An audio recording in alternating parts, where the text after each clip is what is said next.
기도해 보겠습니다.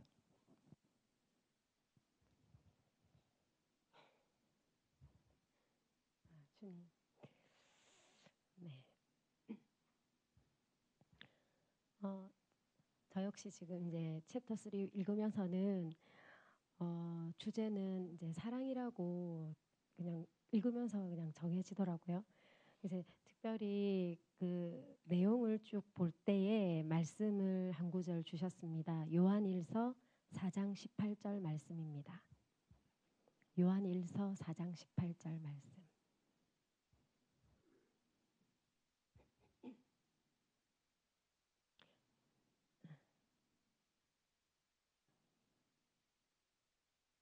네, 다 같이 한번 한 목소리로 읽겠습니다. 시작. 사랑 안에 두려움이 없고 온전한 사랑이 두려움을 내어 쫓나니 두려움에는 형벌이 있음이라. 두려워하는 자는 사랑 안에서 온전히 이루지 못하였느니라. 아멘. 네, 처음 쭉 이렇게 챕터 3 읽어 내려가던 중에 두려움에 대해서 이야기가 이렇게 계속되어 가는 부분을 보면서 조금 뜬금없다 싶었거든요. 처음에는. 그래서 이게 뭘 얘기하려고 하나 싶어가지고 제가 그 제일 앞쪽에 있는 목차로 다시 돌아가서 한번 다시 보았습니다. 그래서 오중직임에 대해서 챕터 2에서 이거 얘기를 하면서 넘어왔고 또 공감했었고 하기 때문에 이제 그것을 좀 이렇게 상세히 풀지 않을까라는 생각을 했었는데 갑자기 두려움에 대한 내용이 계속 이렇게 있는 겁니다. 그래서 주님 이게 무슨 얘기인가요? 하고 이런 마음이 좀 들었었고 그래서 일단은 끝까지 좀 읽어봐야겠다는 생각이 들었었거든요. 그래서 읽어가는 중간중간에 두려움에 이렇게 둘러싸여 살았던 어린 저를 이렇게 보게 되었어요. 그래서 잠시 그 얘기를 조금 나눌까 합니다. 저는 태어날 때부터 그렇게 막 기뻐하며 축복받으면서 태어나지는 못했습니다. 엄마의 결혼 생활이 많이 이렇게 순탄하지가 못하고 결혼하고 며칠 뒤부터 이렇게 도망갈까 헤어져야 되나라는 그런 고민들을 많이 했다고 하세요. 그러고 얼마 뒤에 제가 생긴 것을 알고 나서는 기뻐하기보다는 좀 많이 원망이 되었다고 합니다. 저만 아니었다면 끝낼 수 있다라는 그런 생각을 좀 하셨다고 해요. 저희 어머니가 그때는 예수님을 모르셨거든요. 그래서 그런 생각을 하셨는데 제가 태어날 때 저를 이렇게 저희 집 가까이에 조산소가 있어서 거기에 가서 산파 그분이 이렇게 받아주셨는데 너무 작았다고 해요. 그래서 한 2.4kg 뭐 이렇게 되니까 예전에는 인큐베이터가 없었잖아요. 그래서 그냥 아기가 그냥 술만 그냥 이 정도였대요. 그래서 엄마 이렇게 젖을 물리고 해도 그렇게 막 이렇게 보통 아기들처럼 막 힘차게 막 빨거나 이러지도 않고 많이 먹는 것 같지도 않고 그래서 엄마도 약간 좀 걱정도 되고 이렇게 되게 마음이 복잡했었는데 정작 이렇게 저를 받아주신 그 산파는 한술 더 떠가지고 아기가 얼마 못 살 것 같다고 마음의 준비를 하시는 게 좋겠다고 얘기를 했대요. 그러고 또 이렇게 저희 그 외가가 부산인데 부산에서 이렇게 식구들이 다 이렇게 이제 아기를 낳았다고 소식을 듣고 이제 보러 내려왔는데 저를 보자마자 다들 우셨대요. 아기가 얼마 못 살 것 같으니까 마음을 접어라. 그리고 정을 떼라. 마음의 준비를 해라. 하고 막 우시면서 가셨다고 해요. 그래서 저를 안고 엄마가 좀 많이 우셨다고 하더라고요. 그래서 이제 엄마도 정말 그럴 건가 싶어서 저를 그렇게 이제 좀 정을 안 주려고 막 그렇게 하셨대요. 어쩌면은 또 엄마 마음의 한켠에서는 너만 없으면 하는 생각도 드셨다고 하더라고요. 그래서 그때는 그러셨다고. 그렇게 저를 낳고 한 이튿날부터 다시 이제 엄마의 전쟁 같은 삶이 이제 시작이 되었고 그러면서 제가 조금씩 움직이고 어느새 엎치고 기고 이렇게 사람의 모습을 조금씩 갖춰가는 것을 본 거죠. 그래서 모든 것이 신기하셨대요. 그래서 얘가 살겠구나 싶었답니다. 그렇게 태어난 후에 얼마 지나서 저희 할아버지께서 이름을 지어주셨습니다. 저희 친가 식구들 중에 유일하게 하나님을 믿으셨고 교회에 다니셨던 분이 저희 할아버지신데요. 할아버지께서 웃을 일이 좀 많이 생기라고, 그리고 또 하나님이 기뻐하시는 보배로운 사람이 되라고 기쁠희 보배진 해가지고 희진이라는 이름을 지어주셨대요. 그렇게 태어나서 자라던 중에 아버지의 이렇게 폭력으로 아주 큰 유리문에 깔려 죽을 뻔도 했고, 그리고 뭐 그 외에도 아버지의 바람기나 도박, 폭력, 그러니까 저희 그러니까 친가 쪽으로는 6남매 중에 저희 아버지가 첫째시고, 밑에 큰 고모가 있고, 그다음에 이렇게 둘째, 셋째 고모, 삼촌 2명이 또 있어요. 이렇게 막내 삼촌까지 있는데, 저희 큰 고모를 제외한 그 5명의 형제들이 돌아가면서 저희 엄마를 너무 힘들게 하신 거예요. 그래서 그거를 너무 힘들고, 그러니까 삼촌들도 이렇게 뭐술 드시고 하면은 어김없이 이제 저희 엄마 가게나 집을 이렇게 찾아와가지고 그냥 이렇게 그냥 다 부시고 가신대요. 그러게 이제 막 그런 것들과 함께 엄마에게 정말 입에 담지 못할 그런 말들도 많이 하시고, 그러다 보니까 엄마가 너무 힘드셔서 한밤중에 이렇게 짐을 싸셨거든요. 그래서 이게 마지막이다 싶으셔서 2남매가 이렇게 자고 있는 모습을 이렇게 물끄러미 보시다가 차마 이렇게 발길이 떨어지지 않으셔가지고 그냥 막 이렇게 숨죽여서 우시는 그 소리에 끄끄 이런 소리에 제가 깼는데, 그때 이렇게 엄마가 나가려고 가방을 탁 들고 일어서시는 거예요. 그래서 제가 그냥 직감적으로 놀래가지고 엄마를 확 끌어안고는, 다리를 막 끌어안고는, 조그만할 때였는데 엄마 말 잘 들을게, 엄마 가지 마, 뭐 이러면서 막 제가 울었던 거죠. 그래서 이제 엄마가 막 이렇게 같이 막 울고 펑펑 울고 그러면서 저도 이제 엄마 품에 안겨갖고 울면서도 무섭고 두려운 마음들이 되게 컸었어요. 그래서 그날 이후에 엄마가 이렇게 어딜 가실 수도 있겠다라는 그런 거를 좀 알아버렸는지 깊이 잠들지를 못하고 잠도 되게 얕아지고, 그리고 늘 좀 예민하고 우울하고 그런 것들이 좀 생겼습니다.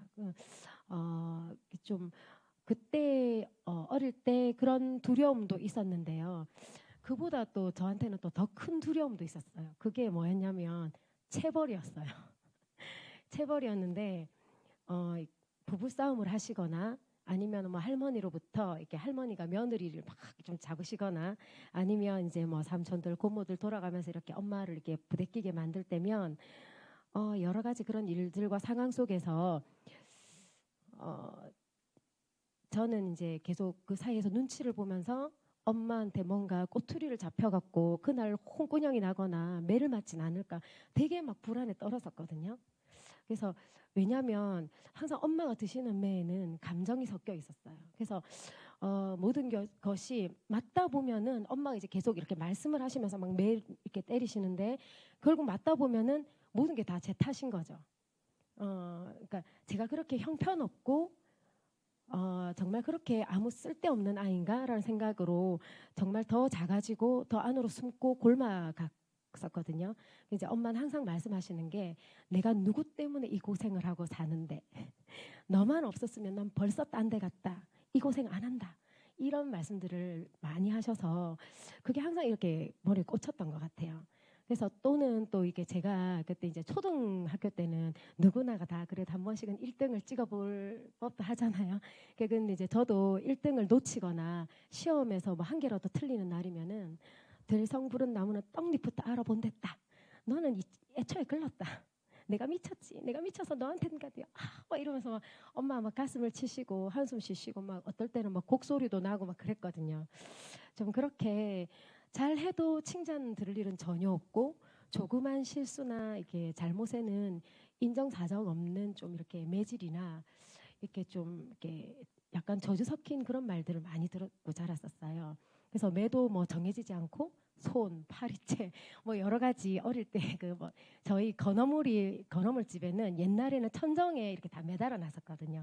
이거를 떼려면 이렇게 장대를 가지고 뗐는데 그 갈고리 다니는 그 장대가 얼마나 무서운지 뭐 그리고 부지깽이를 혹시 아십니까? 뭐 여러 가지 그리고 뭐 매를 맞는 곳도 정해져 있진 않았어요. 그래서 뭐 이렇게 손이 다 있는 곳은 다 맞았던 그랬었는데, 항상 그래서 교회에서도 반듯반듯 해야 되고 1등이 되어야 됐어요. 그러니까 교회에서 심지어 뭐 그런 어떤 대회 같은 거를 하잖아요. 초등부 때. 그러면은 성경 암송, 성경 퀴즈, 그리고 전도, 뭐 헌금, 출석 무조건 다 1등, 1등을 했어야 됐거든요. 그리고 뭐 피아노 대회, 동요 대회, 뭐 무용 대회, 미술 대회, 그냥 가서 상은 이렇게 받아왔어야 됐고, 하여튼 좀 그랬었습니다. 그래서 되게 어릴 때 엄마의 칭찬 그 한마디에 배고파하면서 엄마의 사랑이 되게 목마르고, 엄마가 그러면서도 너무 두렵고 무섭고 좀, 네, 그랬었습니다.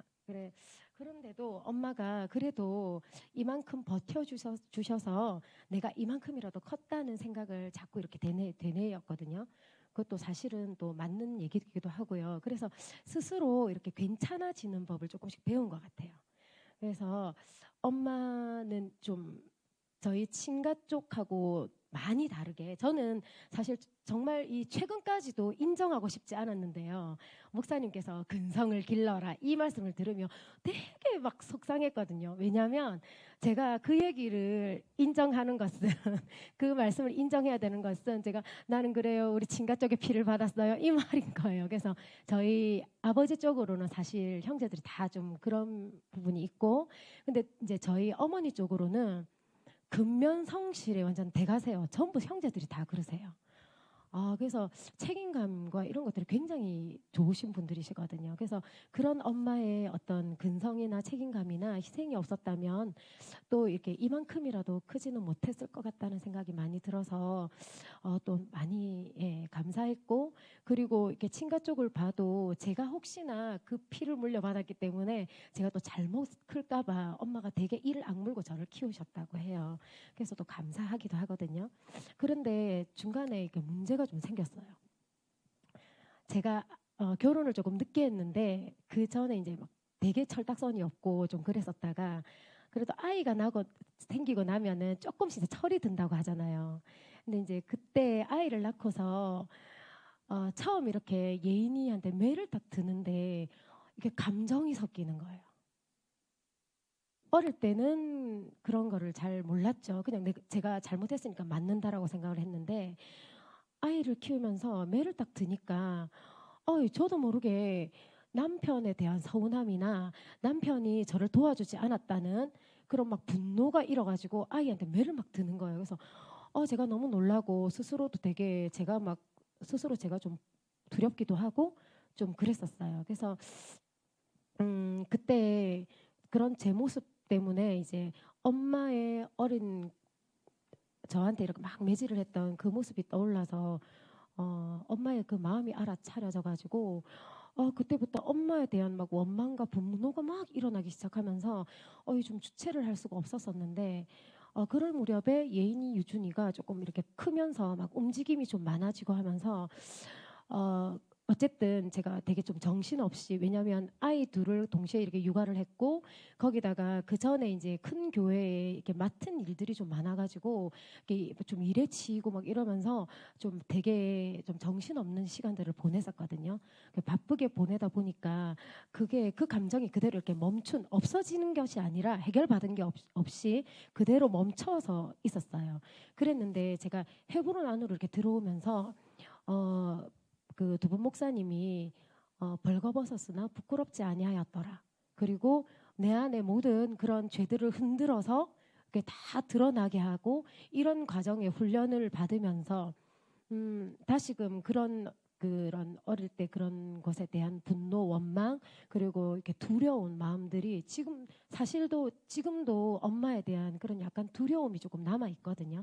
그렇기 때문에 그런 상태들이 좀 이제 떠오르게 되는 거죠. 보게 되면서 그때 이제 두 분 목사님의 그 가르침과 그 훈련 과정에 있던 중에 하나님이 또 한 번에 또 조금 이렇게 저한테 기회의 문을 열어주신 계기가 됐던 게, 그때 칼리터 목사님이 오셨잖아요. 그래서 그분을 통해서 제가 제일 처음 들은 말씀이 용서해라였거든요.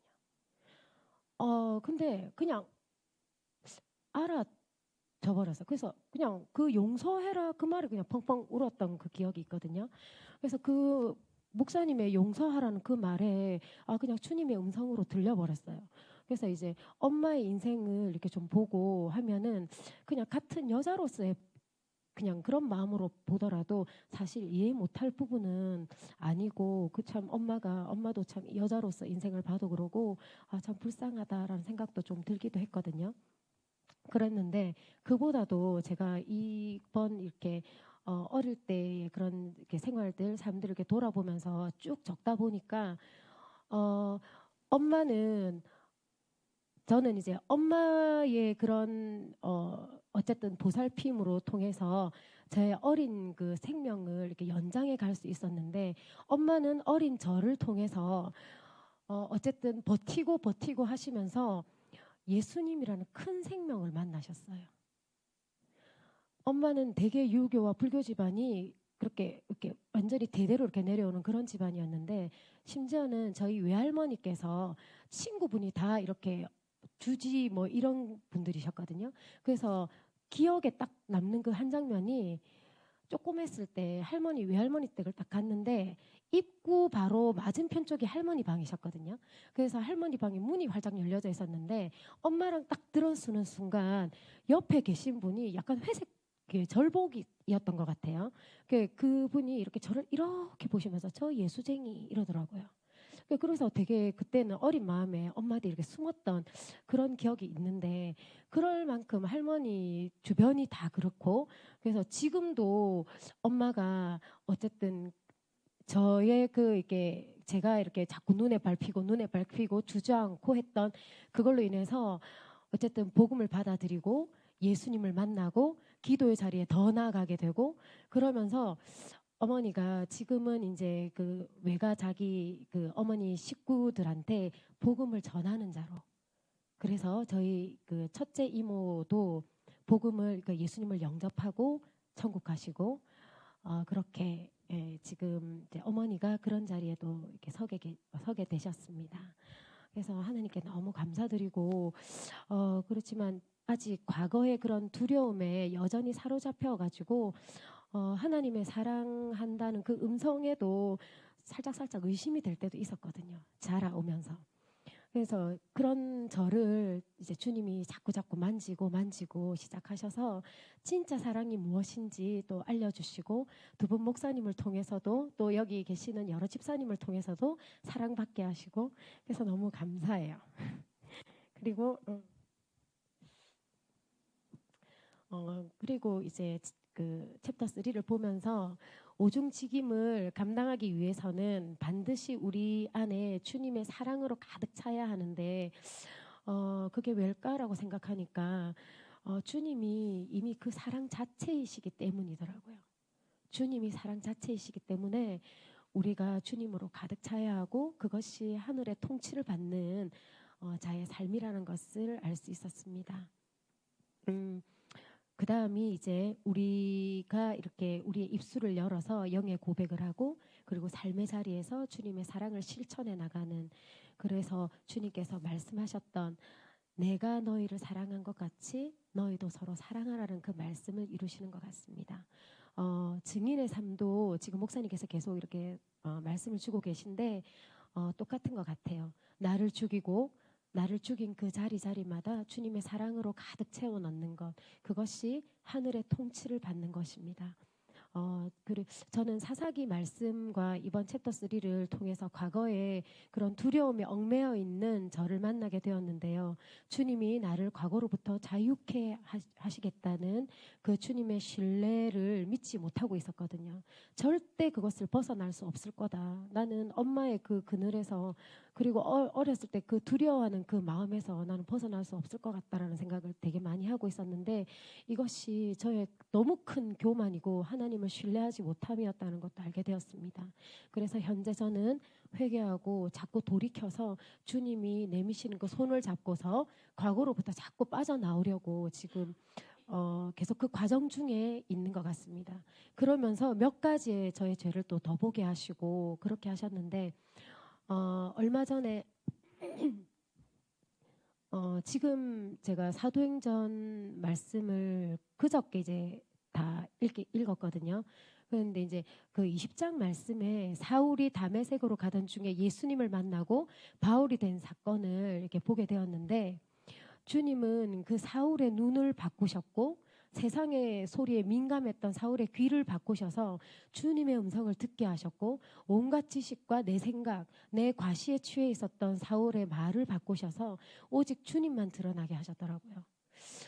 그래서 네. 이 사울이 바울된 사건을 통해서 하늘의 통치를 받는 증인은 또 오증직임의 어떤 부분이 나에게 있다 해서 그것이 바로 쓰여지는 것이 아니라 반드시 증인으로 세상으로 나가기 전에 나의 눈과 귀와 말을 바꾸시는 하늘의 통치를 받게 하신다는 사실을 알게 되었습니다. 저는 여전히 작아질 때가 있고 두려움이 엄습해 올 때가 있고 그래서 내가 교만해질 때가 되게 많지만, 지금 저는 그래도 하늘의 통치 안으로, 주님의 그 사랑 안으로 들어가 있음을 믿습니다. 저는 눈과 귀와 입을 바꾸셔서 하늘의 통치를 받는 주님의 사랑으로 가득 찬 증인으로 존중해 주시고 배려해 주시는 주님을 더더 신뢰하게 될 것입니다. 또한 우리 헤브론의 지체이신 여러분과 다음 세대 우리 자녀들도 모든 어둠에서 자유케 하시고 하늘의 통치 안으로, 주님의 사랑 안으로 들어가고 있음을 봅니다. 우리 헤브론 공동체는 하나입니다. 모두가 주님의 그 사랑의 통치 안으로 들어가서 마음껏 자유로이 헤엄치기를 예수 그리스도 이름으로 선포하며 축복합니다. 매일 왕의 침소로 들어가 주님과 사랑을 나누시는 하늘의 통치를 받는 주님의 거룩한 신부이신 여러분을 축복합니다. 주님께 영광 올려드리고 마지막으로 오늘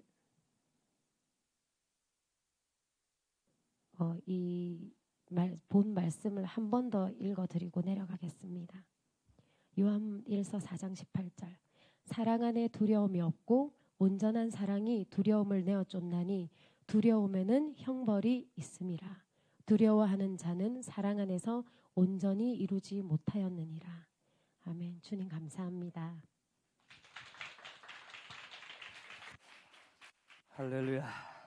잠깐만 있어요. 집사 잠깐 있고, 박매 목사 나오고,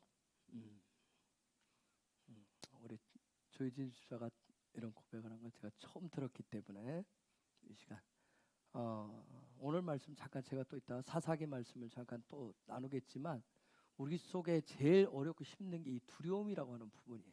두려움의 문제를 이렇게 본인이 그것을 지금 벌거 벗겨 놓는다라고 하는 것은 그 두려움들도 치유될 수 있는, 거기서 강하고 담대한 예수 그리스도의 형상의 모습 나올 수 있는 그런 놀라운 계기가 됩니다. 그래서 좀 어머니 역할을 하면서 안으시고 우리 젊은 집사님들 나오세요. 여러분들 나와서 같이 우리가 이 시간 기도하기를 원합니다. 정말 하나님의 놀라운 은혜가 우리 희진 집사를 통해서 이미 풀어지고 있지만 더 풀어져서 그런 사랑이 더 더해질 수 있도록 우리 권사님들도 나오셔도 돼요. 같이 정말 이 시간 서로 손을 대시고 같이 정말 하나님 성령 하나님 더 그런 사랑으로, 아비의 사랑으로 아비의 마음으로, 어미의 사랑 어미의 마음으로, 정말 주님의 사랑으로 하나님의 사랑으로 더 부어 주옵소서. 더 부으시고 당신의 여종에게 그런 정말 상처나고 아픈 그런 부분들, 두려움들, 어려움들 깨끗이 예수의 보혈로 다 정말 씻어주시고 성령의 세빛으로 예수 그리스도의 놀라운 정말 그 빛으로, 사랑의 빛으로 더 충분히 채워 주옵소서. 정말 하나님의 통치에 더 임하게 하여 주옵소서. 우리 한번 같이 축복하며 주님의 이름을 모여서 같이 한번 기도하겠습니다.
사랑 잡고 하나님 만져 주옵소서.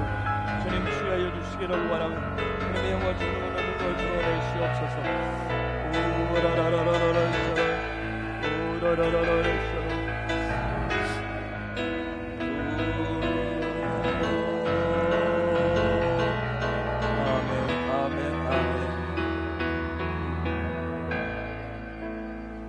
아버지 감사합니다. 아버지의 은혜가 있고 아버지의 사랑하심이 있고 아버지의 은총이 이곳에 있음을 고백합니다. 주님, 조희진 집사를 통해서 당신의 딸을 통해서 우리 안에 예수께 저 깊숙이 태생에서부터 가지고 있었던 그런 두려움들을 하나님의 통치와 하나님의 사랑으로 바꿔내면서 치유하고 회복할 수 있는 부분들을 함께 나누게 하시고, 하나님, 이것은 우리 당신의 딸 조희진 집사만의 이런 가지고 있는 문제가 아니고 우리 모두가 가지고 있는 두려움의 문제입니다. 하나님의 통치가 하나님의 사랑에 와해져야 되는 이 두려움이 우리에겐 크나큰 장벽으로 둘러싸이는 경우가 있습니다. 이 시간 예수의 보혈을 부으사 당신의 딸에게 부으사 저 깊숙한 태 안에 있을 때부터 가졌었던 그 모든 두려움들을 예수의 보혈로 깨끗이 쳐내시고 하나님의 사랑으로 성령의 기름으로 가득 부어주셔서 이제는 여종이 또 다른 누군가 두려움 속에 있는 자, 그 억눌린 자를 일으키고 회복시켜주는데 쓰임받는 축복의 통로가 되게 하옵소서. 축복의 통로가 되게 하옵소서. 벌거벗었으나 부끄러워 아니하는 자만이 또 다른 누군가를 하나님 앞에 세울 수가 있습니다. 그런 축복의 통로가 될 수 있음을 선포합니다. 할렐루야. 주께서 일하심에 감사하고 영광 받으시옵소서. 예수 그리스도의 이름으로 축복하며 기도합니다. 아멘. 감사합니다.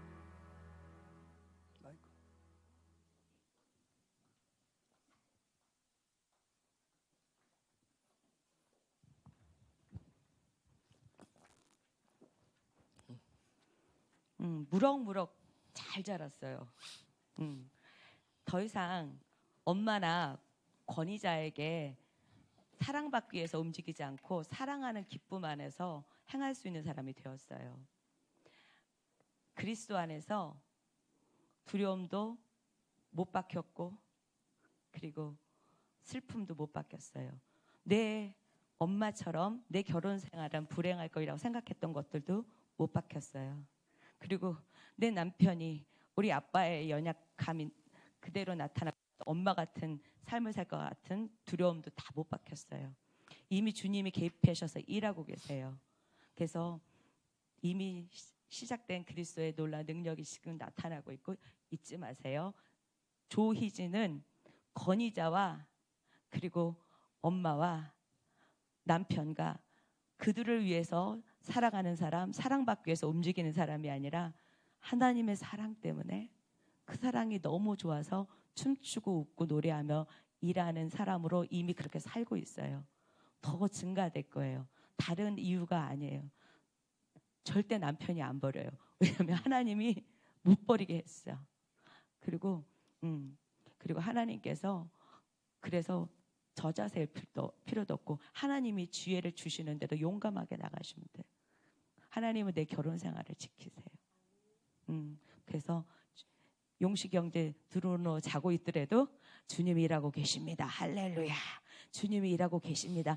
할렐루야고 우리 모두 다 장착해야 되지만 주님 지금 일하고 계심을 믿습니다. 할렐루야 선포하고 나오세요. 일하고 계세요. 그래서 두려움을 쫓는데 잘하고 있는데 이제는 그 입술을 선포해야 돼. 들어누워서 자고 있을 때도 주님 일하고 계심을 믿습니다. 할렐루야. 밤새 게임하고 있을 때도 주님이 일하고 계심을 믿습니다. 할렐루야. 형태를 보지 말고 그대로 고백하세요. 이루시를 선포하세요. 그리고 놀랍게 성장했어요. 그리고 모든 욕심은 1등 해야 되는 욕심은 다 내려놔주고 있어요. 그리고 애들에게 증가되는 것들이 다 끊어주고 있고 기쁨으로 주를 위해서 열심을 내는 그 열심으로 바꿔주고 있어요. 축복해요. 정말 축하해요. 할렐루야. 우리 돌파하고 있거든요. 박수 한번 쳐주세요.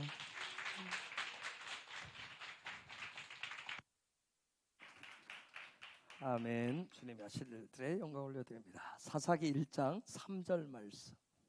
사사기 1장 3절 한번 읽도록 하겠습니다. 시작. 유다가 그 형제 시므온에게 이르되 나의 제비 뽑아 얻은 땅에 나 함께 올라가서 가나안 사람과 싸우자. 그리하면 나도 너의 제비 뽑아 얻은 땅에 함께 가리라. 이에 시몬이 그와 함께 가니라. 아멘. 신명기 1장 34절에서 46절.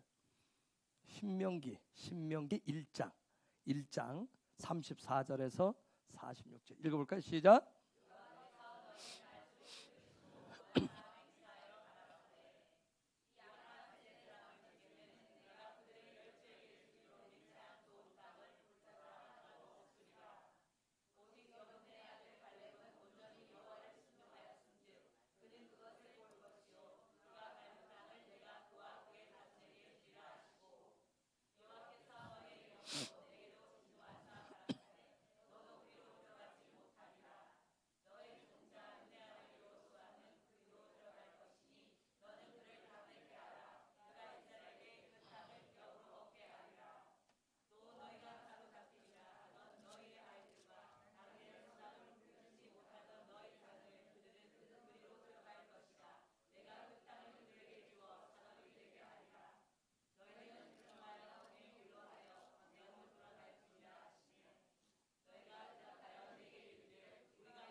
아멘. 여러분, 가나안 정복 전쟁에서 가장 중요한 게 무엇이라고 생각하십니까? 우리 사사기 말씀을 보고 있는데 가나안 정복 전쟁을 하나님의 명령 따라서 하는데 해야 되는데 가장 중요한 품목이 뭘까요? 군대일까요? 좋은 장비? 잘 훈련된 요원들? 뭐 하나된 마음? 재정? 가나안 정복하는데 가장 중요한 게 뭘까요? 가장 중요한 게. 그리고 가나안 정복하는데 가장 힘들게 하는 게 뭘까요? 가장 힘들게 하는 거. 여러분이 가나안 같은 저 세상을 살아가는데 가장 힘들게 하는 게 뭐예요? 제가 첫 번째 가나안 정복하는데 가장 중요한 것이 뭐냐 하는 거. 그 다음 질문, 가나안을 정복하는 데 있어서 가장 힘들게 하는 거. 똑같은 얘기예요.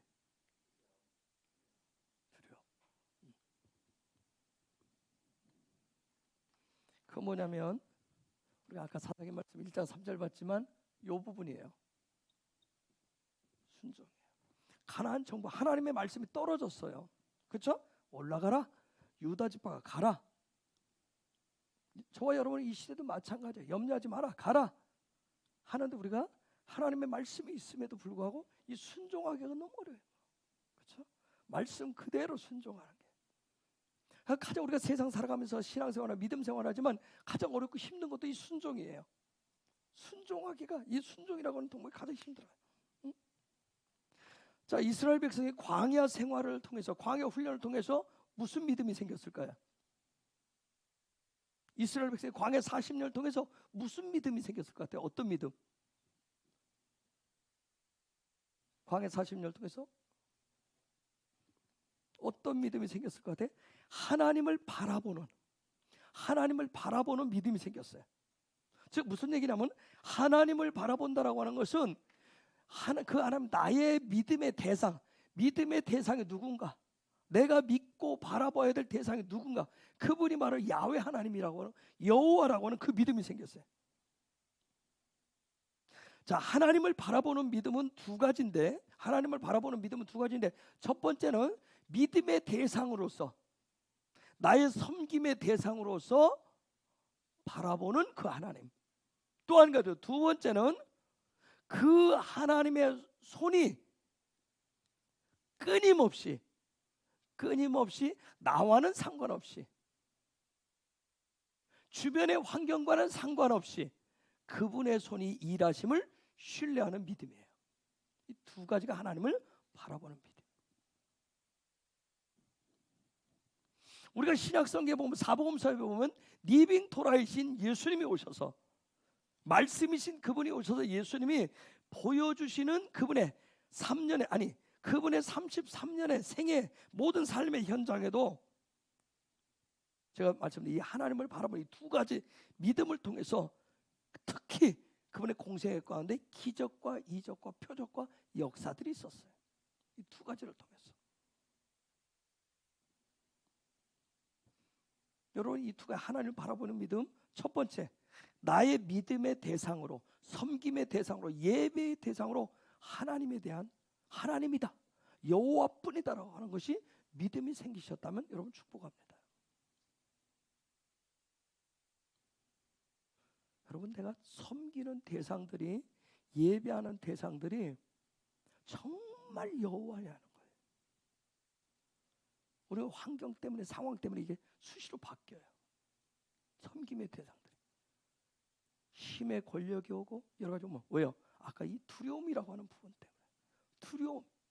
아까 희진 집사가 나눴듯이 엄마가 행했었던, 아빠가 행했었던 분위기 속에서 그 두려움 때문에 하나님을 바라보고 믿음이 아니라 어떻게 말하면 그 대상, 두려움의 대상을 섬기는 거예요. 두려움의 대상을 위해서 내가 1등을 해야 되고 내가 뭔가를 얻어야 되는 거예요. 그 두려움의 대상, 하나님을 위해서 한 게 아니에요. 정말 아무리 큰 두려움이 와도, 어떤 환경이 와도 그 두려움 속에서 하나님을 나의 믿음의 대상으로 삼을 수 있다고 하는 거. 그건 엄청난 축복이에요. 그 믿음은 순교자적인 믿음이에요. 순교할 수 있느냐는 거예요. 정말 다시 한번 정거해서 내가 이 두 가지 믿음이 우리가 살아가면서 필요한데, 광야는 이 두 가지 믿음을 훈련하는 것인데, 훈련을 해야 실제로 만들어낼 수 있어요. 정말 우리가 고백을 해. 나는 오직 하나님만 예배한다고. 그런데 내가 어떠한 상황에서 내 감정과 이성과 의지와 상관없이, 내 주변의 삶의 환경과 상관없이 내가 하나님만을 믿음의 대상으로 바라볼 수 있느냐는 거예요.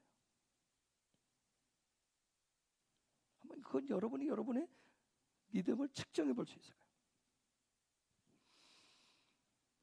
저도 이제서야 조금 제 삶의 현장에서 하나님을 믿고 신뢰하는 그분을 삶의 주인으로 모시는 요 첫 번째 믿음이 이제 조금 눈에 보일 듯이 좀 이렇게 싹이 난 것 같아요. 예전에 쉽게 대답을 했어요. 그래서 아멘 했죠. 그런데 조금만 환경의 변화가 오면 금방 하나님은 온데간데 없어요. 그 대상이 바뀌어요. 대상이. 그게 여러분 부모가 될 수도 있고, 무서운 아버지가 될 수도 있고, 엄마가 될 수도 있고, 아니면 가정에서 형이 될 수도 있고, 누나가 될 수도 있고, 직장의 상사가 될 수도 있고, 돈이 될 수도 있고요. 다 바뀌어요. 그런데 이제 와서 어떤 상황 속에서 하나님을 바라봐야 돼요. 하나님만이 유일한 나의 삶의 주인이라고 하는 섬김의 대상, 예배의 대상이라고 하는 것이 이제 좀 생겼어요.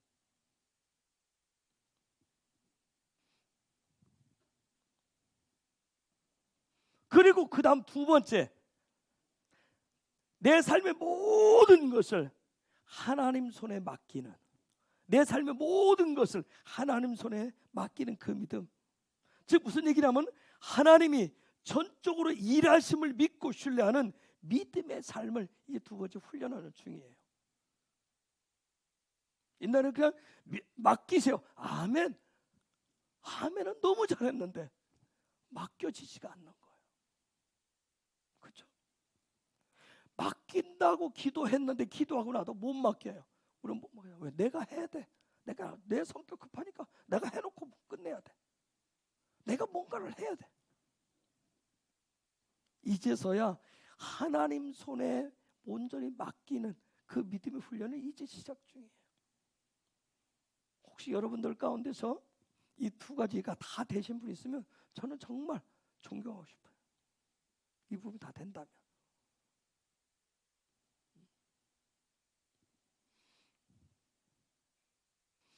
유다 지파가 올라가라고 하는 명령이 떨어졌죠. 유다 지파가 올라가라고 명령이 떨어졌어요.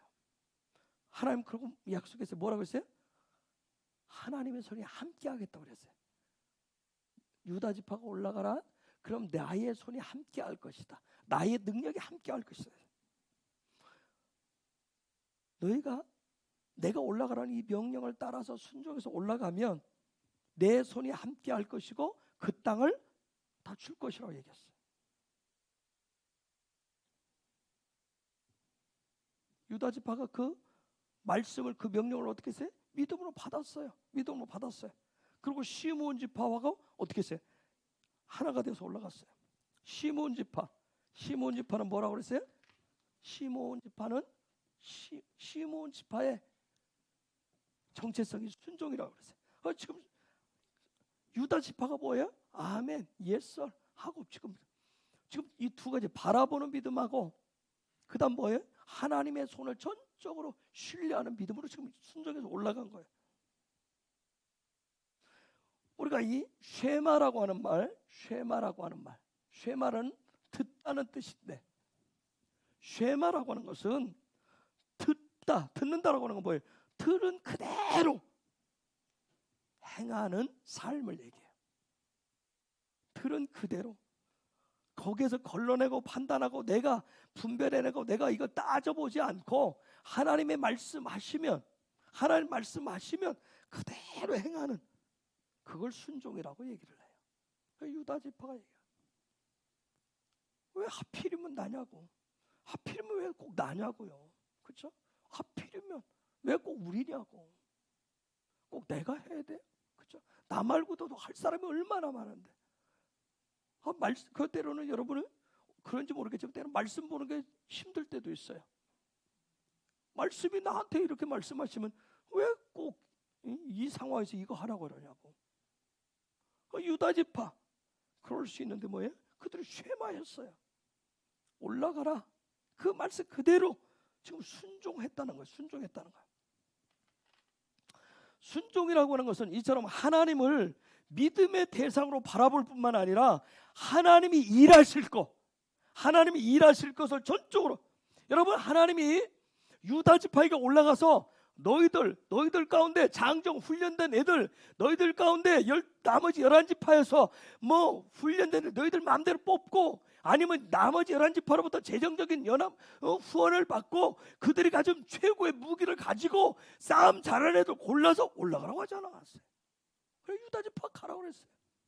너희들이 가면 내 손에 함께 할 것이고 그리고 내가 그 땅을, 약속의 땅을 줄 것이다 그랬어요. 너희들이 올라가기 위해서 특공 훈련을 하고 가나안 땅에 가나안 7족 속에 그들의 어떤 전략과 전술을 염탐을 해보고 다 준비해서 계획을 짜가지고 가라고 하지 않았어요. 그냥 올라가라고 그랬어요. 근데 유다 지파가 순종했다는 거예요. 뭘 믿고? 그들이 지금까지 믿음의 훈련을 했듯이 우리의 믿음의 대상은 살아계신 여호와 하나님이고, 그리고 올라가라고 하셨고 그분이 손에 함께 할 거라고 그랬으니까 하나님의 손이, 하나님이 일하실 것을 전적으로 신뢰하는, 나아가는 그런 믿음, 그게 바로 순종이에요. 그 순종으로 갔던 거예요.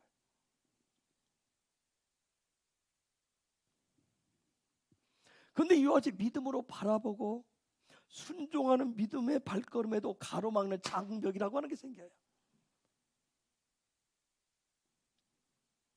하나님 말씀에 내가 믿음으로 전적으로 동의하고 예썰하고 순종해서 나아가는데도, 하나님의 손에 함께 하겠다고 하는 그 말씀을 믿고 나아가는데도 장벽이라고 하는 거예요. 장애물이라고 하는 것이 생겨요. 그거 아주 거대해요. 이건 누구에게나 있어요. 그게 뭐예요? 두려움이라고 하는 부분이에요. 두려움. 이 두려움이라고 하는 게 있어요. 누구에게나 있어요.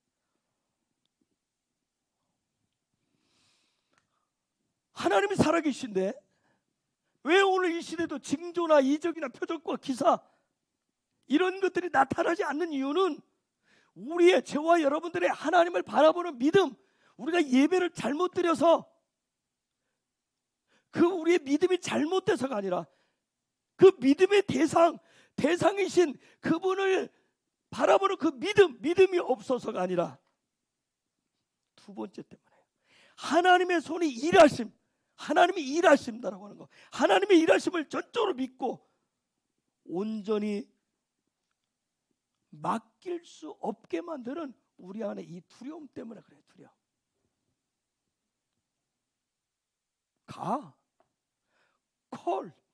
콜은 모든 것이다. 콜해라. 근데 우리는 안 돼요. 그게. 그렇죠? 내가 콜하면 아유, 우리 남편은 반대할 텐데 우리 애들은 어떻게 하지? 내가 콜하면 내 건강이 따라주지 않는데. 콜 하나님 말씀하셔도 그다음 하나님 콜했을 때는 뭐예요? 하나님 다 전폭적으로 책임지겠다는 얘기인데 내가 하나님 그렇게 신뢰가 안 되는 거예요. 하나님의 소리 안 믿어지는 거예요. 우리가 그게 온전한 순종이 아니에요. 그러니까 그분이 손이 일하셔야 표적과 기적과 이사가 나타나는데 내가 그 콜에 대해서 순종을 안 하니까 그런 믿음이 없으니까 그런 징조, 이적과 기사가 없어요. 정말 우리의 삶에 우리가 예수를 믿는다고 하는데 기적 안 일어나는 게 기적이잖아요 지금. 그렇죠? 하나님이 창조주이신 하나님 나와 함께 하신다는데 나는 그분의 백성이 나오는데 그분의 통치를 받고 있다고 하는데 내 삶에 대한 그분의 손에 일하심이 안 나타나는 게 지금 오늘 그게 오히려 더 놀라운 기적이라니까요. 여러분 세상이 악해서가 아니에요. 어떻게 말하면 내가 악해서라니까. 내가 악하다니까. 내가 하나님 신뢰 잘 안 한다고. 끝까지 우리는 그래도 마지막 거미줄 같은 거라도 붙잡고 있어야 우리는 좀 그래도 하나님을 붙잡은 것보다 하나님의 손을 붙잡은 손이 더 능력의 손인데 요거 하나님 손 잡고 이쪽에도 내가 하나 이렇게 잡고 있는 거예요. 언제든지 이 손 넘어 이 손이 나를 살려줄 것이라고 하나. 이런 것 때문에 기적이 안 나타나는 거예요.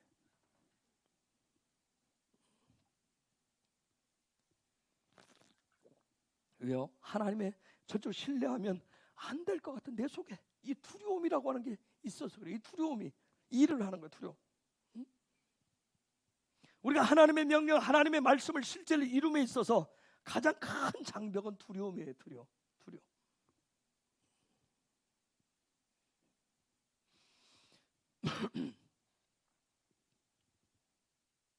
에덴 동산에서 하나님과 친밀한 교제를 나누었었던 아담과 하와,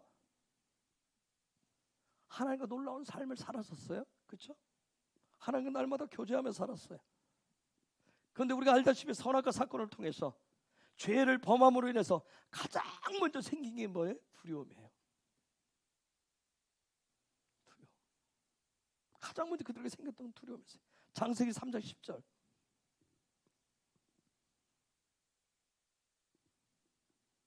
읽어볼까요? 시작.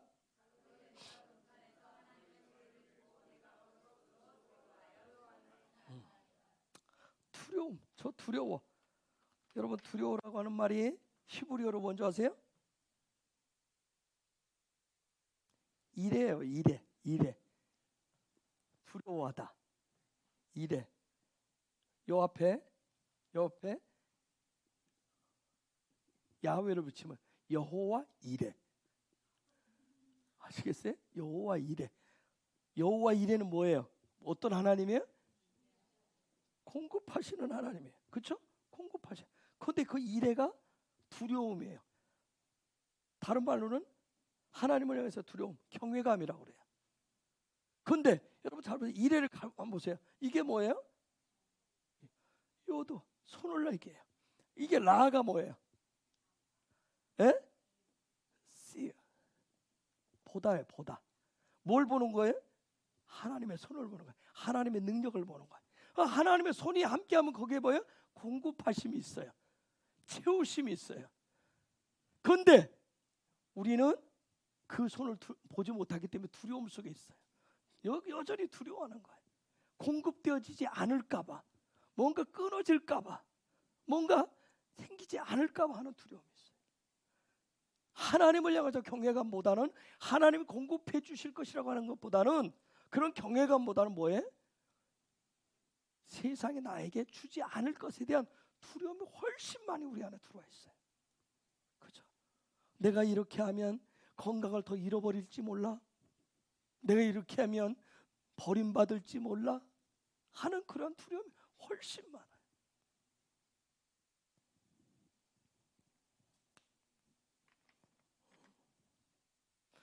창세기 22장 12절에, 창세기 22장 12절 읽습니다. 시작.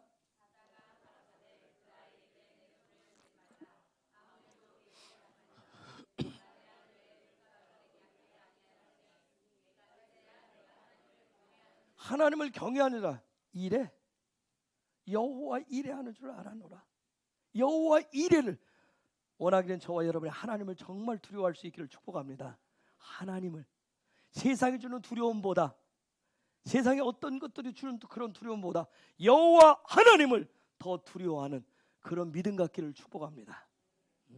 하나님보다 더 큰 두려움은 없어요. 그렇죠?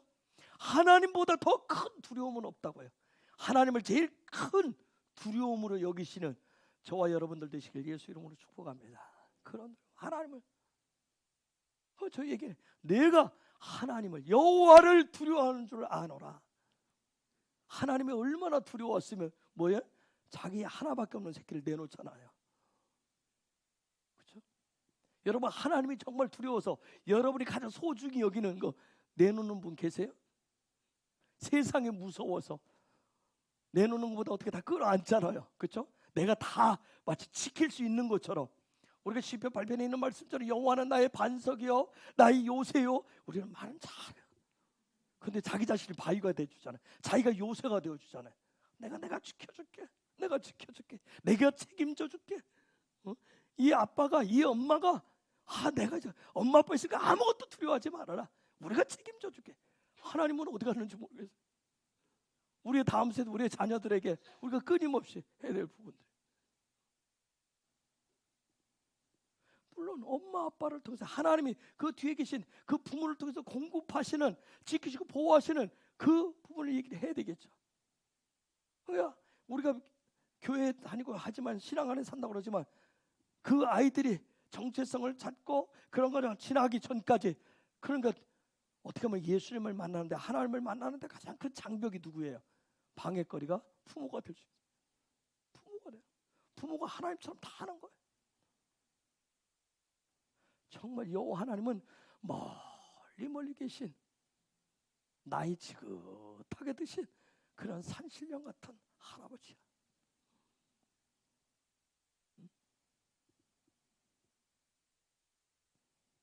14절, 22장 14절 읽어볼까요? 시작.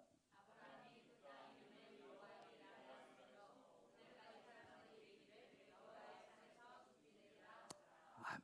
이제 아브라함 고백해. 그 땅 이름을 여호와 이레라 하니라. 여호와 이레, 하나님을 두려워한다. 하나님만을 바라본다. 그런 놀라운 고백을 해. 이처럼 두려움이라고 하는 것은 어떻게 보면 나의 믿음을, 순종하는 믿음을 가로막는 절대적인 어떻게 장벽처럼 서 있어요. 이 두려움의 문제. 그러면 사사기를 통해서 우리가 가나안을 가라, 이 시대의 가나안 문화를 정복해라, 하나님 말씀하시면 너희는 세상을 정복하라, 이 말씀을 하셨는데, 이런 두려움, 이 각자 우리 내 속에 있는 이 두려움의 문제, 이 두려움을 극복하는, 해결하는 비결이 뭐예요? 두려움의 문제를 해결하는, 사사기에서 제시하고 있는 그 가나안의 그 두려움 문화를 정복하는 비결이 뭐예요? 이 두려움 문제를 해결하는, 지금 하나님이 제시하는 것은 지금 유다와 시몬이에요. 유다와 시몬의 하나예요. 즉 유다, 시몬, 유다 지파. 자, 유다 지파와 시몬 지파, 유다와 시몬이 하나 되는 거, 이걸 우리 헤브론어는 한마디로 얘기해요. 뭐라고 얘기하죠? 그렇죠, 예배자라고 하는 거예요. 예배자라고 하는 거예요. 예배자의 삶이에요. 즉 예배자의 삶이라고 하는 건 뭐예요? 경배와 찬양과 순종의 고백을 하는 거예요. 경배와 찬양과 순종의 고백을 하는 거예요. 어떤 생각에서, 이런 것들은 생각에서 멈추는 것이 아니라 내 삶으로, 어떤 액션으로 행하는 거예요. 행하는 거. 제가 지난 주일날 기도 나누자면서 영적인 도회를 여러분 쫙 그랬었던 거 있어요. 여러분 기억하겠죠? 기름 부으심 받으면 기름 부으심에서 그 다음 멈추지 않고 어디로 가야 된다 했어요? 임재로 들어가야 되고, 임재에서 어디로 가야 돼요? 영광 가운데 들어가야 된다 했어요. 그렇죠? 이스라엘 백성이 출애굽을 했으면 어디로 가야 돼요? 광야로 가야 되고, 광야를 거쳐서 어디로? 가나안으로. 그렇죠? 그런데 이 광야 훈련 받다가 1세대가 다 죽어요. 그렇듯이 우리가 예수 그리스도를 믿고 때로는 광야에서 죽어서 가는 경우도 있어요. 살아서 가나안까지 들어가는 경우도 있어요. 가나안, 하나님의 약속의 것을 성취하는 자들도 있어요. 우리는 그런 자들이 되기를 축복합니다. 그런 자들 되기를 축복해요. 꼭 천국을 죽어서만 가야 된다고 생각하시면 돼요. 천국의 일부분을 살아서도 누릴 수 있어요. 그 다음에 육의 삶에서 어디로? 혼, 그 다음에 영까지 나아가는 이런 삶을 살아야 된다 그랬어요.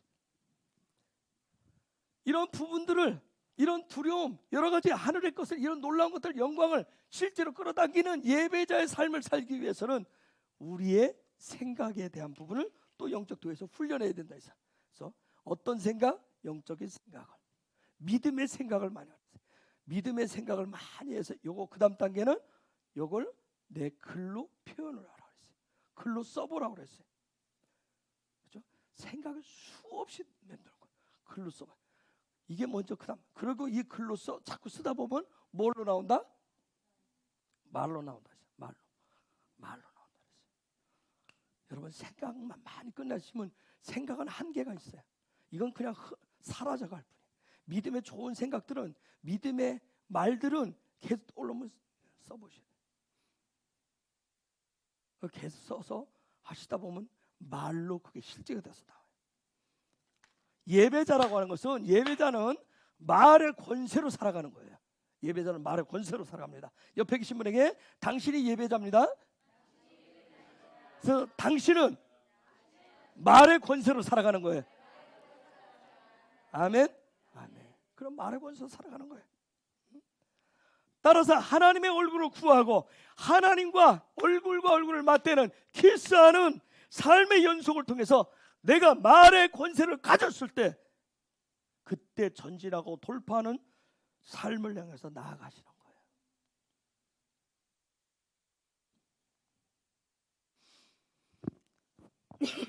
민수기 13장에 보면 12명의 정탐꾼을 파송하는 일이 생겨요. 그렇죠?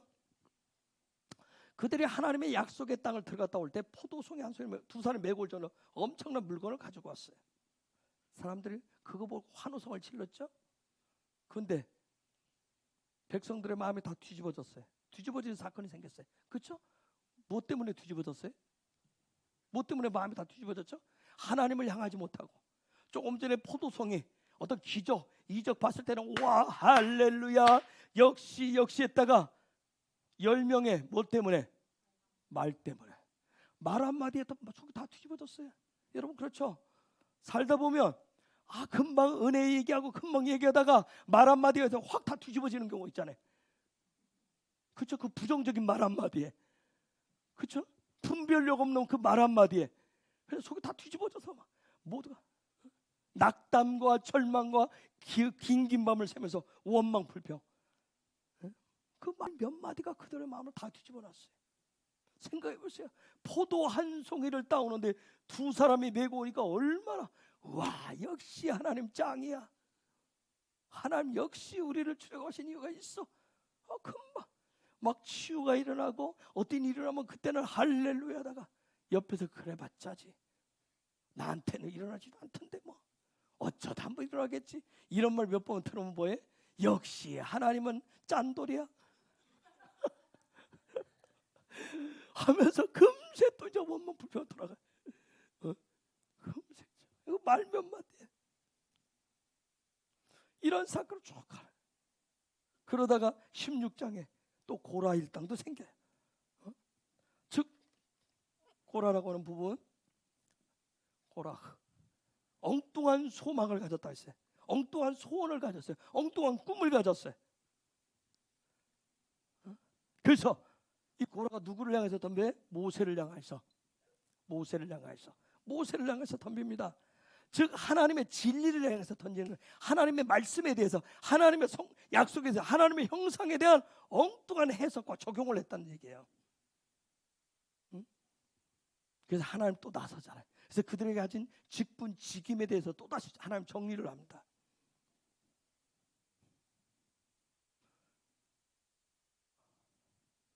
이런 사건을 겪으면서 하나님이 이스라엘 백성들의 내적인 결합 부분을, 내적인 모든 결합 부분을 단단하게 다진 후에 그다음 외적으로 보이는 연합에 또 그런 공격을 또 받게 하십니다.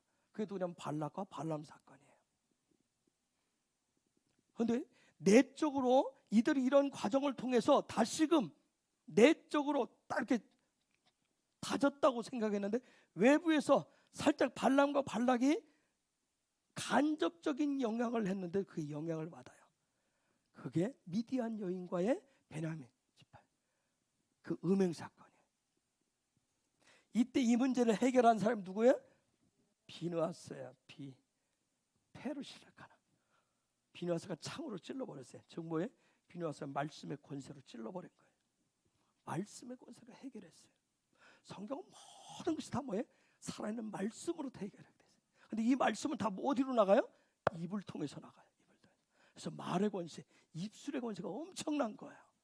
그래서 우리의 말과 혀가 뭐예요? 사람을 죽이기도 하고 살리기도 한다 그랬어요. 그래서 아까 말의 권세를 잘 갖기 위해서 뭐라 했어요? 믿음의 생각을 하고 그걸 글로 써보고 수없이 말로 해보셔야 돼요. 내가 모르는 게 아니라니까. 안 해서 그렇지. 하시라고. 그 생각은 많다고 얘기하잖아. 생각 많은 걸 글로 찾고 믿음의 글을 써보셔야 돼요. 그리고 그것을 여러분 읽어서 자꾸 이거 말로. 헤브론에서 우리 다음 세대는 저와 여러분보다 훨씬 빠르게, 훨씬 능력 있는 말의 권세자들이 나올 겁니다. 여러분의 자녀를 무시하지 마세요. 우리의 자녀들 가운데서 엄청난 아이들이 나오게 될 거예요. 훈련을 잘 받은, 훈련을 빠르게 마친 아이들.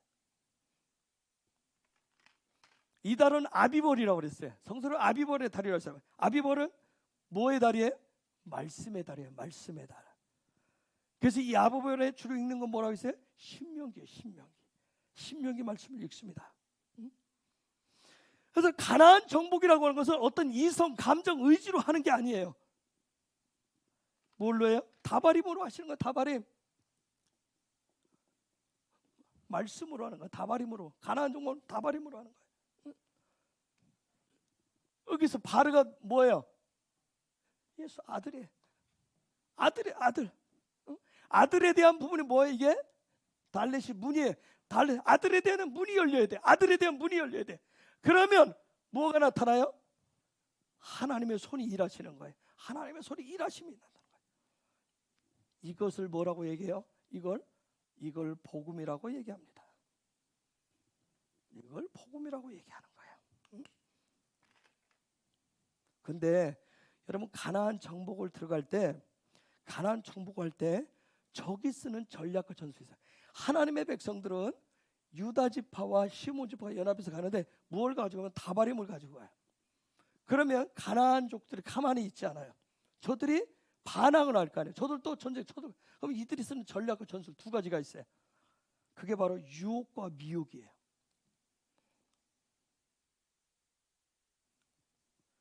유혹과 미혹은 뭘 얘기하냐면 유혹과 미혹인데 이스라엘 백성이 딱 가지고 들어가려고 할 때 딱 앞에 맞서는 아모리족과 바사랑 옥이 딱 가로막습니다. 유혹과 미혹이 딱 가로막습니다. 유혹, 미혹. 니들이 뭘? 뭐 예수뿐이라고. 그게 무슨 능력이 있다고? 뭘? 더 좋은 거예요. 다른 거. 유혹과 미혹이 탁 나타. 그래서 이스라엘 백성이 아모리 왕 시온과 바산 옥을 때려잡고 들어가는 거예요.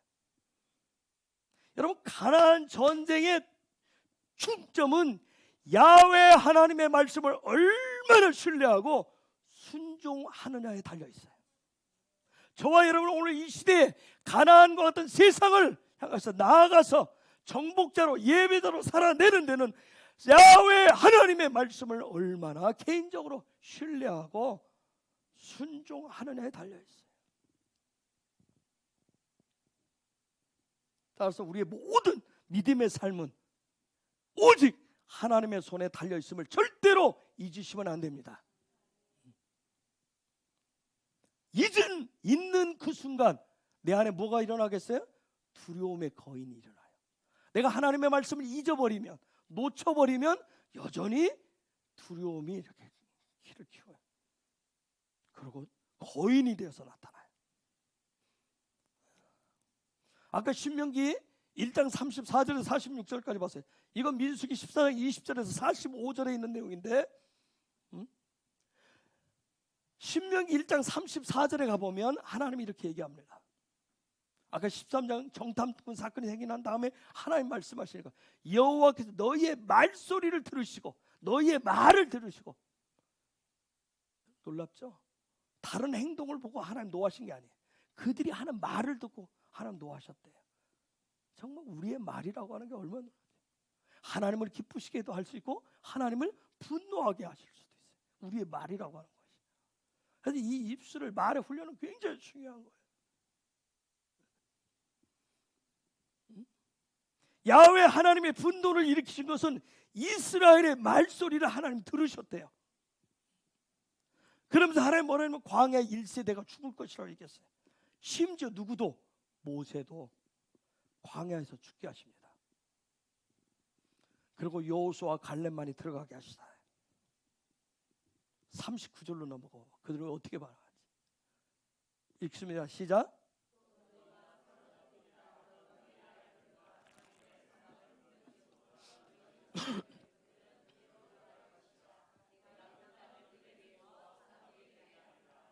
자, 하나님이 이스라엘 백성들이 믿음 없는 말을 한 거 가지고 굉장히 분노하셨어요. 너희들 다 죽을 거야. 너희들은 약속의 땅 못 들어가. 가나안에 못 들어가. 하나님 그 말씀 듣고 하나님 분노를 책망하셔서. 그런데 놀라운 얘기는 말이에요. 그런데 너희의 아이들, 선과 악을 분별치 못하던 너희의 자녀들, 지금 어른 세대, 기성 세대가 믿음 없는 말을 했는데 하나님은 뭐라 하냐면 아주 놀라운 반전의 얘기를 해. 너희의 자녀들은 그리로 들어갈 것이라고 얘기합니다. 어떻게 보면 저와 여러분 세대가 믿음 없는 말을 하고 믿음 없는 행동을 하는데 우리의 다음 세대는 뭐예요? 우리는 여기서 끝낼 수도 있는데 어떻게 보면 우리가 그토록 얘기했던 부흥을 맛볼 수도 있다니까요. 다시 오실 예수 그리스도를 만날 수도 있다니까요.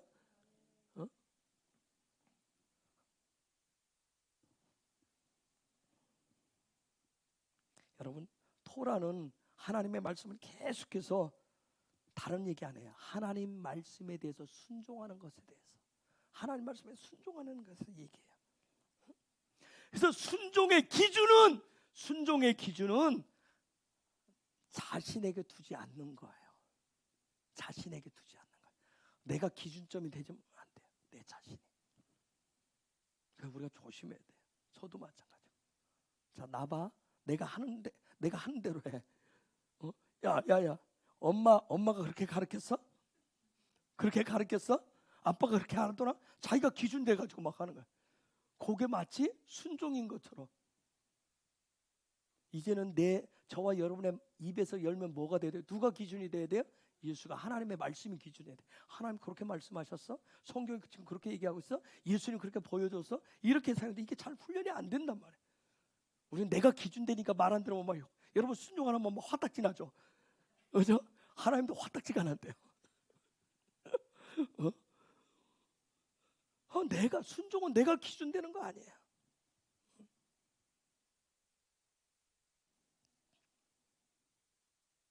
하나님 지금 너희의 자녀들, 너희들을 기준 삼아서 하지 않고 너희의 자녀들. 그래서 천국은 어린아이가 되지 못하면 들어가지 못.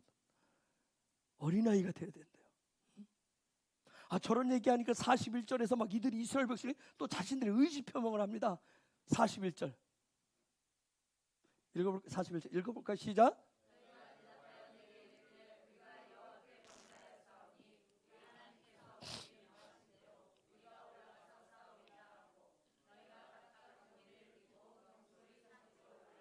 참 재밌죠? 저와 여러분도 똑같죠? 조금만 모험하면 금세 또 마음을 바꿔서 얘기하잖아요. 아이고 잘못했습니다. 회개하노니 말씀대로 살겠나이다.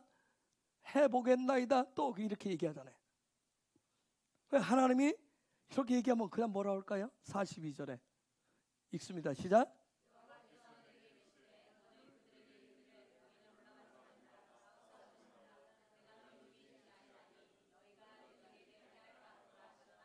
하나님 뭐예요? 하지 말래요. 하지 말래. 너희들 하지 말래요. 여러분 우리가 지금 뭐냐면 광야 훈련은 지금 무얼리가 아까 하나님 바라보는 믿음 두 가지 얘기했어요. 우리가 하는 게 아니라니까요. 우리는 뭐냐면 회개했다고 그러고 막 하나님 앞에 기도했다면서 그 다음에 뭐예요? 내가 할게요 그런다니까요. 제가 용사로 기도했으니까 하고. 근데 하나님 하지 말래요. 하지 말라고 했네. 하지 말라고 그러면 자 41절에서 금방 뭐 했어요? 우리가 범죄했습니다. 회개했다고 그래서 42절에서 하나님이 올라가지 말아라. 너희가 하지 말아라 했어요. 왜? 가나안은 누가 한다고 그랬어요? 모든 전쟁은 나 여호와께 속했고 내 손이 알 것이라고 그랬어요. 자, 그런데 저기들은 자기들이 지금 하겠다고 의지표명을. 그러니까 하나님 하지 말라고 그랬어요. 43절에 저들이 어떻게 하는지 몰랄까요? 43절에 읽습니다. 시작.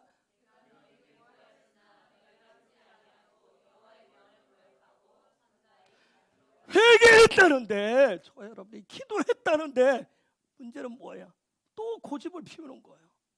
이게 우리의 모습이에요. 응? 금세 조금 전에 했고 하나님의 음성을 또 안 들어 순종을 또 안 하는 거예요. 이게 우리의 문제라고요. 저와 여러분의 문제예요. 응?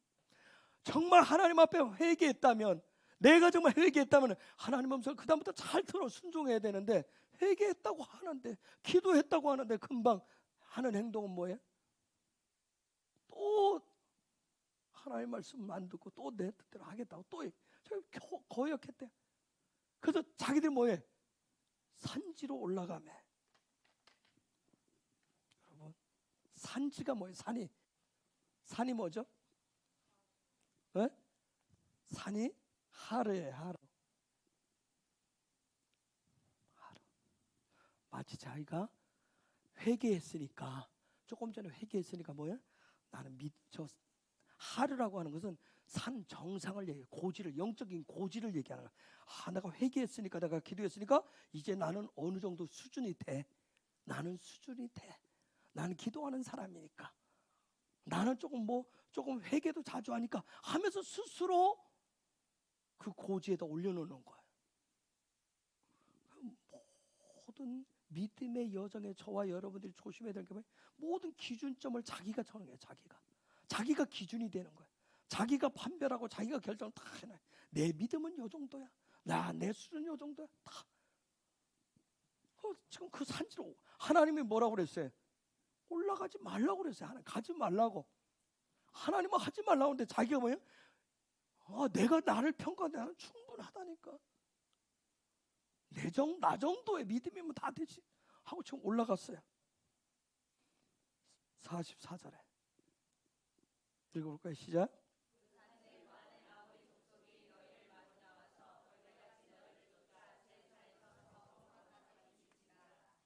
여러분 아모리 뜻이 뭐예요? 아모리 뜻이 뭐예요? 자기가 믿음 있다고 하는데 또 뭘로 시작을 해요? 내 말로 또 시작하네. 또 내 말로 하는 거예요. 이게 참 재밌죠, 여러분? 그렇죠? 이게 우리의 모습이라니까.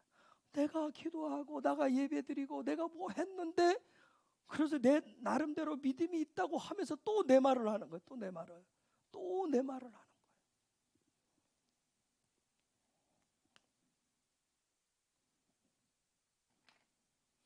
여러분 민수기 13장의 정탐꾼의 그 사건을 통해서 이스라엘 백성들 안에 생긴 게 이 종교적인 허영심이에요. 저와 여러분이 이렇게 정말 이 광야 같은 세상을 쭉 가면서 믿음의 어떤 연수를 채워가면서 조심해야 될 게 종교적인 허영심이에요. 허영심. 내가 그동안 믿어온 캐리어 가지고 종교적인 허영심을 가져요. 결국은 이스라엘 백성이 종교적인 허영심 때문에 어떻게 아모리에게 대패합니다. 저기 보면 아모리 족속의 대패예요. 즉 무슨 얘기예요? 내가 내 말로 인해서 내 삶을 망치는 거예요. 아시겠어요? 기도하고 나서 금방 입 열면 뭐예요? 또 내 말을 해가지고 정말 이 입이 얼마나 경망스러운지 몰라요. 금방 기도하고 나서 벌쩍 일어나면서 내 말을 하잖아요. 그죠? 우리 권사님들은 기도하고 나서 뭐라 그래? 저도 이제 경험했는데 기도하고 나서 아고 죽겠다. 스스로가 이미 금방 기도해서 하나님은 어쩌고 저쩌고 해놓고 세임 주실 하나님, 독수리 날개 주실 하나님 금방 고백해놓고 금방 이러고 아이고 죽겠다. 아이고 이제 어떻게 하지? 금방 이런다니까. 제가 지금 저 모습을 보니까 그래요. 금방 자식들을 위해서 하나님 하시려고 고백해놓고서 또 금방 일어나서 아이고 우리 새끼는 어떻게 하지? 금방 내 입으로 금방 패배한다는 거. 패배. 여러분 순종의 기준점은 내가 아니라 누구예요? 야훼입니다. 아멘.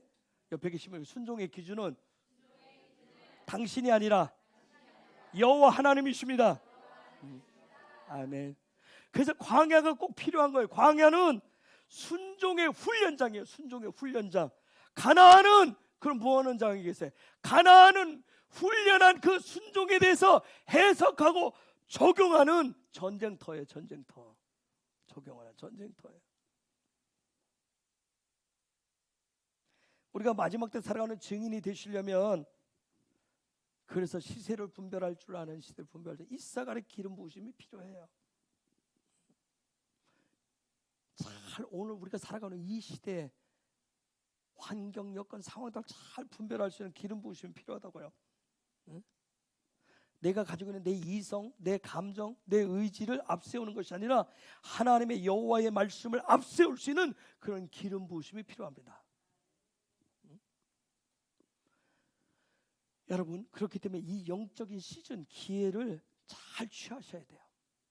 하나님의 말씀이 일주일 단위로 1년 단위로 이렇게 도는 것 같아요. 이렇게 도는데 그게 그거다. 작년이나 올해나 아니에요. 틀려요. 그 영적인 하나님이 일으키는 변화들이 있어요. 그걸 잘 취하실 수 있기를 바라요. 즉 무슨 얘기냐면 영적인 분별력을 가지고 하나님의 타이밍을 잘 붙잡으셔야 됩니다. 하나님의 타이밍을 잘 붙잡아야 돼요. 우리의 저와 여러분의 삶의 여정에는 하나님의 계획하심, 그분의 타이밍이 있다라고 하는 것을 절대로 잊으시면 안 돼요. 제가 좋은 말이 있어서 하나 얘기할까요? 내 감정이 명하는 소리가 있을 때는 한 걸음 늦게 판단하고 행하시래요. 나는 원래 성격이 급해. 나도 나를 모르겠어 하고 행하는 것이 아니라 이놈의 감정이 일어나면 감정이 막 감정이 일어난다는 얘기는 뭔가 나한테 명령을 하잖아요. 감정이 그 감정이 명령을 하면 한 단계 늦게 한 걸음 늦게 판단하고 행하시랍니다. 우리 노력해 보기를 원해요. 바닷가에 사시는 분들 그게 하나님 앞에서 변명거리는 될 수가 없으니까 감정이 확 올라오거든. 찬물로 확 끼얹을 수 있는 좀 안 되는 줄 알지만 잘 안 되는 줄 알지만 노력해 보자고요. 응? 아까 조희진 집사 그런 얘기 했어요. 매를 탁 들어보니까 뭔가 감정이 올라오더라는 거. 그렇죠? 여러분의 자녀들한테 매를 들 때문에 감정이 같이 나가잖아요. 그렇죠? 그러다 한 대, 두 대 때리면 더 감정이 북받쳐서 눈에 뵈는 거 없이 휘두르고, 그렇죠? 뭐 누구나 예외일 수는 없어요. 근데 그런 감정이 올라올 때 한 걸음 늦게 판단하고 행해보자는 거예요. 여러분, 가나안 전쟁은 예배자들에게 주시는 약속입니다. 그런데 그런 하나님의 약속의 성취는 우리 속에 있는 그 두려움을 극복하고 순종의 능력으로 무장한 예배자들의 것입니다. 아까 희진 집사가 두려움에 대해서 좀 얘기했어요. 하나님의 통치는 사랑인데 거기에 두려움이라고 하는 게 거기 껴 있어요. 근데 이 두려움을 아까 희진 집사는 뭘로? 용서함으로. 이 두려움을 오늘 사사기와 민수기 14장에 있는 말씀, 신명기 1장에 있는 말씀은 무엇으로? 순종함으로. 이 두려움을 극복해 볼 수 있기를 축복합니다. 두려움이 극복되셔야 가나안 전쟁을 진짜 승리할 수가 있어요. 그렇죠? 그런 역사가 있기를 예수 그리스도로 축복합니다. 이 시간 우리 같이 기도하십시다. 정말 하나님 우리에게 주신 하나님의 약속, 나에게 주신 야훼의 말씀이 야훼의 놀라운 그런 은혜가 지금도 있는 줄 믿습니다. 내가 하나님을 믿음의 대상으로 알고 있습니다. 그리고 하나님의 손에 일하심을 믿고 맡기는 그런 믿음, 그 믿음을 가지고 하나님 우리 앞에 이 시대에 그런 가나안을 정복하라고 말씀하셨는데 내가 어떻게 어떤 전략을 전술로 하는 것이 아니라 여호와의 손을, 여호와의 말씀을 믿고 바라보고 의지로 따라가는 최고의 그 전략, 전술을 가져가는 순종하는 믿음을 갖는 자가 되게 하여 주옵소서. 순종하는 예배자가 되게 하여 주옵소서. 그래서 성령님 앞에 늘 깨어있고 야훼의 말씀에 늘 깨어있는 사로잡힌 그런 믿음을 가진 자가 되게 하옵소서. 우리 주여 외치면서 같이 기도하겠습니다.